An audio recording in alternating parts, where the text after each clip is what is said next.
ಮತದಾರರ ಪ್ರತಿಜ್ಞಾವಿಧಿ ಪ್ರಜಾಪ್ರಭುತ್ವದಲ್ಲಿ ದೃಢವಿಶ್ವಾಸವುಳ್ಳ ಭಾರತದ ಪೌರರಾದ ನಾವು ನಮ್ಮ ದೇಶದ ಪ್ರಜಾಸತ್ತಾತ್ಮಕ ಸಂಪ್ರದಾಯಗಳು ಮತ್ತು ಮುಕ್ತ ನ್ಯಾಯಸಮ್ಮತ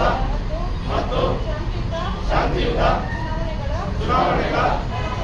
ಘನತೆಯನ್ನು ಎತ್ತಿ ಹಿಡಿಯುತ್ತೇವೆಂದು